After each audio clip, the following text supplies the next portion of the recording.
There are two numbers that define the entire strategic reality of this war as of Sunday evening, and the gap between them is not a minor discrepancy in battlefield reporting. It is the single most important fact about what is actually happening in the Persian Gulf right now. Number 1, 3. That is the American official count of U.S. military personnel killed, confirmed by CENTCOM, confirmed by Trump himself in a Sunday evening video address where he said, for the first time, that there will likely be more. Number 2, 560.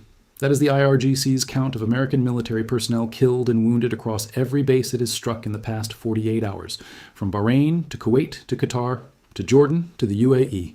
The same bases where American officials told us for 36 straight hours that operations were continuing normally and no casualties had been taken. As a result, a total of about 560 U.S. military personnel were killed and injured, the IRGC claims. In addition, missile strikes were carried out on 3 U.S. oil tankers and UK vessels in the Persian Gulf and in the Strait of Hormuz, which is now blocked by Iran. 560 versus 3. That gap between what Iran is claiming and what America is confirming is not a number that can be reconciled by normal battlefield fog of war. It is a gap that reflects two completely different accounts of what has been happening inside American military bases across the Gulf for the past 48 hours. And it matters, not primarily because one side is lying, because both may be telling their own version of events, but because of what it means for the markets, the insurance underwriters, and the investors who opened their positions in Tokyo in a matter of hours. U.S. Central Command said Sunday afternoon that it has struck more than 1,000 targets in Iran in 2 days of operations, including ships, submarines, missile sites, communications links, and the command and control centers of the Islamic Revolutionary Guard Corps. President Trump said in a Sunday evening video address that there will likely be more U.S. casualties, after the military said 3 service members were killed in action and 5 seriously wounded. There will likely be more. Trump said those words himself on Sunday evening in a video address after 48 hours of official statements that American operations faced no meaningful interruption from Iran's retaliation. The same man who said the operation was ahead of schedule. The same man who said nobody can believe the success we're having. The same man who spent Saturday and Sunday telling the world that Iran's missiles were missing, that the Abraham Lincoln was not hit, that American bases were operating normally. That man stood in front of a camera Sunday evening and told the American public to prepare for more dead soldiers. Retired General Frank McKenzie, a former commander of U.S. Central Command, outlined what to expect over the coming days on Face the Nation with Margaret Brennan. The American people should be prepared for several more days of exchanges of long-range rockets, McKenzie said. The essential calculus over the next 72 to 96 hours is whether the U.S. can reduce Iran's ability to fire volleys of missiles at U.S. bases and allied cities in the region. That's going to be a key thing to watch, he said. CENTCOM has planned for this for years, McKenzie noted, and we're probably going to take more casualties. Several more days of exchanges, we're probably going to take more casualties. The former CENTCOM commander, the man who ran the same organization that has been issuing reassuring statements for 48 hours, gave the American public the most honest assessment delivered by any military official since the bombs fell Saturday morning. More days, more casualties. And the essential calculus is whether America can reduce Iran's ability to fire volleys, not whether Iran will stop firing, whether America can reduce the rate. The regime change operation has failed. The 4 to 5 day plan is broken. Italy's ceasefire proposal has been rejected. And Trump himself is now saying more Americans will die. Stay with me. The source document today identifies the specific moment when the Trump administration's theory of Operation Epic Fury stopped being a plan and became a problem. And it is not the moment Khamenei died, or the moment the IRGC launched its first retaliatory wave, or even the moment Iran rejected the Italian ceasefire proposal. It is the moment Trump had to acknowledge that the Iranian population did not do what the plan required them to do. The Trump administration planned a war with Iran that would last 4 to 5 days. The entire plan rested on Iran surrendering the moment Khamenei and a few generals and politicians were assassinated. The Iranian population's reaction was the opposite of what was predicted. Millions poured into the streets demanding revenge rather than celebrating. The regime in Iran has not collapsed. Iran intensified its retaliatory strikes against American allies in the Persian Gulf and Israel on Sunday, attacking sites in at least 9 countries since the start of the joint U.S.-Israeli attack. 9 countries, not the 6 from Saturday. 9, meaning the geographic scope of Iran's retaliation expanded on day 2 rather than contracting. Every military doctrine predicts that a force under attack will either break or consolidate. Iran consolidated. Every intelligence assessment predicted that killing the supreme leader would produce a power vacuum. Instead, it produced a new IRGC commander within 24 hours, a constitutional succession council already functioning. and a foreign minister publicly vowing that 2 decades of planning for exactly this scenario have now been activated. Risks to commercial shipping have surged in the past 24 hours, with more than 200 vessels, including oil and liquefied gas tankers, dropping anchor around the Strait of Hormuz and surrounding waters. Shipping data showed on Sunday that Iran has said it has closed navigation through the critical waterway. The U.S.-Israeli attack on Iran dramatically increases the security risk to ships operating in the Persian Gulf and adjacent waters, said Jacob Larson, Chief Safety and Security Officer at Shipping Association BIMCO. 200 vessels anchored, not transiting, not waiting for a brief delay. Anchored, meaning their operators have made the economic calculation that the cost of attempting passage through a waterway where 3 tankers have already been damaged, 1 seafarer has already been killed, and the IRGC is claiming to have struck and set fire to 3 American and British tankers, is higher than the cost of waiting indefinitely for conditions to change.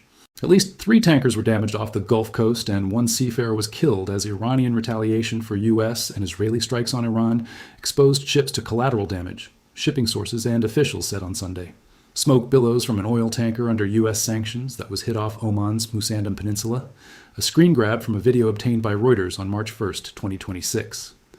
A projectile hit the Marshall Islands flagged product tanker MKD Vom, killing a crew member on board as the vessel sailed off the coast of Oman. 1 crew member confirmed dead. The MKD Vom hit off Oman, the skylight already burning, a 3rd tanker damaged, and the IRGC claiming 3 American and British tankers have been struck and set ablaze, claims America has not yet confirmed or denied with specificity. The tanker war that every analyst said Iran would never start because it would alienate China and destroy Iran's own oil revenues has started. The same calculation that said Iran would never close the strait because it would hurt China most of all proved wrong. The same calculation about the tanker war is now also proving wrong. Iran has decided that the cost of continuing to exist as an Islamic republic is worth every economic consequence of activating every weapon it has. Stock futures tumbled in overnight trading, adding an unstable Middle East to a list of growing worries for equity investors. Futures on the Dow Jones Industrial Average dropped 517 points, or 1%, around 6 p.m. ET. S&P 500 futures lost 1%, and NASDAQ 100 futures declined a little more than 1%. Gold futures jumped 2% as investors piled into the global safe haven. It is possible that the market is looking at a material disruption that sends Brent to spot prices above $120 per barrel, UBS analysts told their clients. Maersk said it has paused Trans-Suez sailings through the Bab el-Mandeb Strait. All vessel crossings in the Strait of Hormuz are also suspended. Maersk suspended. Dow futures down 517 points, gold up 2%. Brent heading toward $120.